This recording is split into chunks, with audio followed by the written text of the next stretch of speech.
Bom, gente, eu vi que todo mundo aqui gosta de filosofia, né? E a filosofia surge da admiração. Aristóteles já falava, você não costuma começar a filosofar de forma prática e sensal mesmo. Você se admira pela explicação do universo, pelo mistério dele, né? E busca uma solução. E eu acho que, antes de tudo, é fundamental nós nos encantarmos, né? Pela ordem cósmica. Eu tenho céus que eu não esqueço, que eu já vi. Então não adianta nada você trabalhar de forma crua demais, né? É fundamental que a gente resgate a magia disso tudo e tenha uma ligação até, quem sabe, ritualística, os arquétipos mitológicos, mergulhar no mundo dos atores, que a gente se encanta, né? A gente se mescla de forma diferente, entende de forma interna, né? A essência mesmo. E, então existe essa ordem, mas aqui no mundo sublunar, né, Iago, as coisas são meio caóticas, aparentemente, né? Aqui tudo está meio embaralhado, de uma forma meio caótica. E esses encontros são fantásticos, né? Com essas pessoas que procuram a gente. É diferente, né? Não é talvez uma frieza, uma questão de distância, algo como se fosse um psicólogo, né? Que não dá para relacionar muito intimamente. Porque é interessante que o psicólogo não seja parente da pessoa, amigo, né? Para atender a pessoa. Costuma ter essa ética. Mas com a astrologia não. Nós somos astrólogos, nossos amigos, principalmente, quando a gente se relaciona amorosamente com alguém, né? E é até chato às vezes. Isso às vezes ajuda, mas atrapalha também. Mas enfim, eu tenho um ponto de vista bem kármico mesmo. Eu sinto que muitas pessoas dessas que me surgem, que me procuram, muitas vezes ficam amigas, eu adoro essa intimidade. Eu até costumo ver, até de forma mais bater o olho rapidinho, não que eu faça assim de forma sistemática, uma sinastria entre eu e a pessoa. O que eu tenho a ver, o meu mapa, com o mapa dessa pessoa? O que será que figura que eu vou representar para ela? Ah, esse Mercúrio meu na casa tal dela, será então que eu vim nesse encontro do destino falar sobre isso principalmente? Será que eu que vou ser a pessoa que vou alertar ela sobre essa característica, essas tendências dela? Então eu gosto de introduzir o tarô também, para pegar um ponto de vista bem kármico, fazer uma relação com os planetas, com a alma que veste esse mapa, porque eu entendo o mapa astral como um estacionamento, né? É um estacionamento de uma jornada de onde vem. Então eu tento resgatar isso, como que essa alma se introduz nesse mapa, que não representa tudo, né? Tem muita coisa no mapa que é mais ligada à tendência de acontecimento, não tanto à personalidade. E eu vejo a astrologia, isso é uma coisa da vida mesmo. Adoro discutir com as pessoas. Eu mesmo trabalhava com um cara no escritório, só ele lia o horóscopo para mim todo dia, falava de astrologia, eu achava um saco. E que cara chato, insistente. E na hora que eu estava vendo, assim, sem perceber, eu já estava estudando astrologia depois de uns anos. E gosto de ser chato também. Eu gosto de introduzir muito no cotidiano. Chegar num Uber, por exemplo, chegar para o motorista, aquela cara de doido. E aí, hoje o Marte está retrógrado. E cuidado aí com a direção, brincando assim, e falar. Mas eu percebi que você não pode ser muito chato, né? Você não pode ser muito chato porque as pessoas tomam birra e não conversam mais. Aí quando eu paro de encher o saco dos meus amigos céticos, eles costumam perguntar: esse papo de Saturno, retorno de Saturno, não sei o que, né? Aí fica mais tranquilo. Então, o trabalho de astrologia é uma coisa integrada à vida mesmo.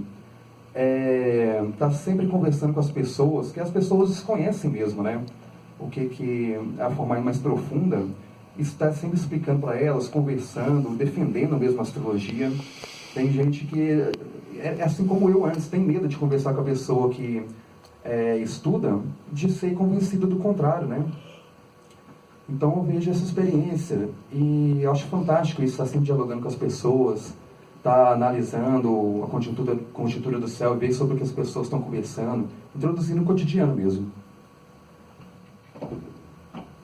Bom, deixa eu só fazer uma pergunta. Ô Iago, quando você, antes de atender alguma pessoa, isso aqui virou um talk show, né? Daqui a pouco nós estamos aqui, né? Um ano inteiro. Bom, quando você, antes de fazer algum atendimento astrológico, você faz uma preparação energética, mágica, como é que é isso para você?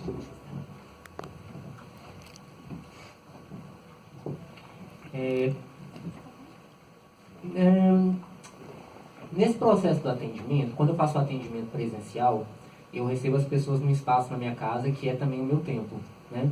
Então é um espaço purificado. Antes da pessoa entrar lá, a gente faz uma ablução, que é uma limpeza. Mas até então, muitas vezes eu estou atendendo muito pelo Skype também, que impede esse tipo de contato físico e acaba sendo bem menos ritualístico o processo, né? Então, o que eu acho que entra de ritualística na minha prática astrológica acaba sendo, no meu dia a dia, o fato de que eu mantenho rituais devocionais para os planetas cotidianamente, estou toda acendendo vela para os planetas no dia certo, na hora certa, e tendo esse contato direto com as virtudes dos planetas, que permite com que, na hora da consulta, eu esteja com o canal aberto para poder tanto ter uma clareza na hora de traduzir o que está no mapa, quanto para ter essa potência de conexão com a pessoa, para poder também permitir esses momentos que a Maíra falou de abraçar, né, dela ser abraçada pelo cosmos. Também tem um sentido na vida que vai além das opiniões, das obsessões que a gente carrega no nosso ego, né, que impedem a gente de entender a grande cena da vida, né?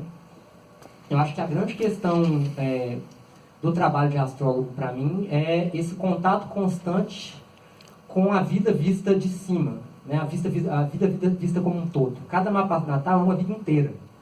Inclusive, achar uma resposta, seu filho, sua mãe, é sempre caçar uma agulha no meio do palheiro, porque uma vida é muita coisa, né? Então, a gente passa toda semana após semana, dia após dia, consulta por consulta, a gente vê várias vidas de cima, como se eu estivesse vendo do céu, né? E isso muda a nossa perspectiva, né? Inclusive sobre a própria vida, inclusive na hora de olhar o próprio mapa, né? Coisas que a astrologia é associada a Saturno, né?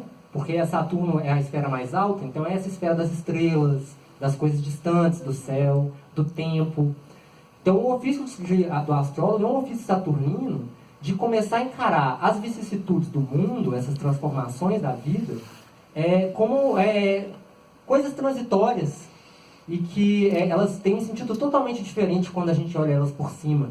O que às vezes é uma grande tragédia hoje, daqui a 2 meses pode ser, daqui a 2 anos, daqui a uma década, pode ser a semente de uma grande vitória. E eu acho que isso é o que eu tento levar para as pessoas no atendimento, né?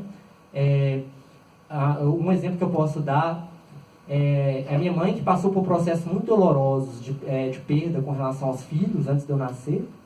E isso levou ela para o ativismo na questão do parto humanizado. E ela teve 2 décadas, agora já está com quase 4 décadas, na verdade, de ativismo. Acabou trabalhando no hospital como assessora de imprensa do Sophia Feldman, que é um hospital que é referência no mundo todo em parto humanizado, com experiência de uma vida de ativismo para chegar lá, né? Então, como é que é? Uma perda, uma situação dolorosa associada à casa 12 que ela vivenciou, que pode ser vista como um malefício, mas que eventualmente marcou, ela devolveu em benefício para a sociedade, aumentado várias vezes a dor que ela passou, né? E acho que o desafio é a gente conseguir transferir essa vastidão numa consulta que às vezes vai durar 2 horas, 3 horas, ou alguns astrólogos trabalham com mais de uma consulta, uma coisa que eu eternamente cogito também, embora nem sempre seja possível fazer isso.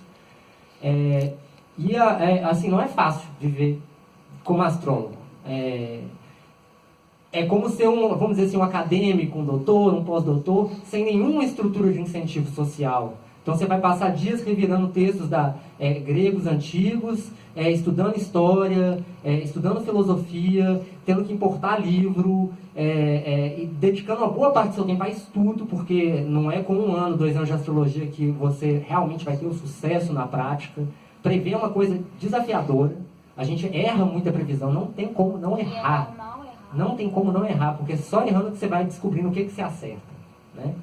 Claro que na medida que a gente é um profissional, porque a gente chegou num ponto onde é possível tirar alguma vantagem das previsões também. Se fosse mais erro do que acerto, era melhor eu estar lá quieto estudando, né? Até o momento onde eu estiver maduro. Mas mesmo um astrólogo muito experiente vai errar, sabe? Então, até por isso, isso traz uma necessidade de uma delicadeza dupla na hora de trazer essas más notícias também, né? A gente está É muita crise de consciência. Você vai falar uma coisa com a pessoa que às vezes você não tem certeza absoluta, mas você vê que você precisa alertar ela de alguma coisa, e você tem que achar uma forma de passar aquilo em uma consulta de 2 horas. Você acabou de conhecer a pessoa, embora você conheça a vida dela através do mapa de uma forma muito profunda, né? E achar um jeito de transferir todo esse sentido dessa vastidão e fazer uma narrativa que abraça as coisas ruins e as coisas boas ali numa consulta de algumas horas.